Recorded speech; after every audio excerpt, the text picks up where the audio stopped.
Tadang! Ayan, what's up? Ito, naluto na yung mga kalabasa natin, ginataang kalabasa. Ayan,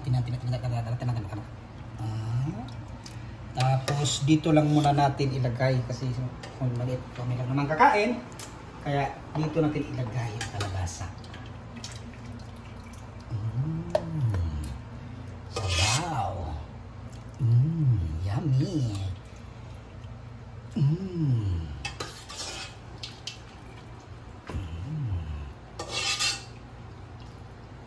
Sandukin mo, baby. Sandukin mo, baby.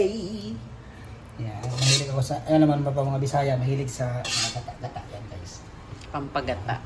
Tapos, ang ano natin, yan. Gumawa na rin ako ng sausawan.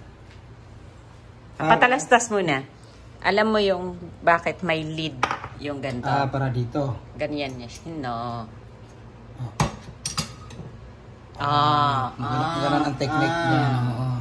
Tapos, order tayo sa sausawan. Gumawa na ako ng sausawan tuyo na may lagi meron ang mga kababaihan. Trivia yun ha. Tapos ito na yung prito natin. Yum, yum, yum. Tapos gumawa na ako ng suka para sa ating kilawin. Suka, ayan. Suka, sili, sibuyas, tapos luya. Ayan. Tapos ngayon, ito, hugas na to guys. Malinis na to.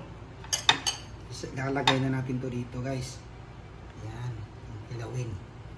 Nilagay na natin yan. Hindi ko nilagay kasi pag nilagay ko yan, mamumutla agad yan. Ayan. Yung isa hindi ko pa nahiwa. O, yan na lang muna yan. Ayan. Ilagay natin lahat. Pwede naman din natin ilagay lahat. Nasa inyo na rin yun.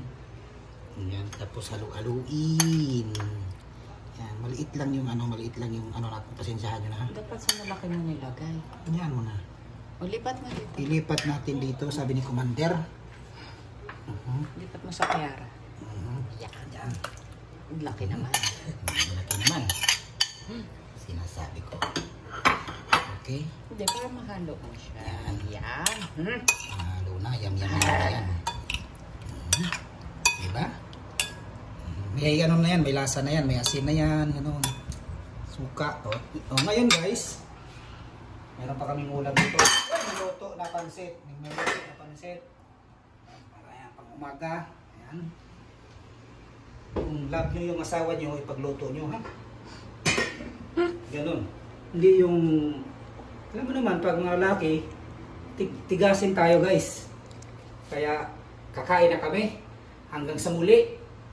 Last bakas, 1,000 banana. Okay? Bye-bye. Shout out sa Barangay Plok Plok.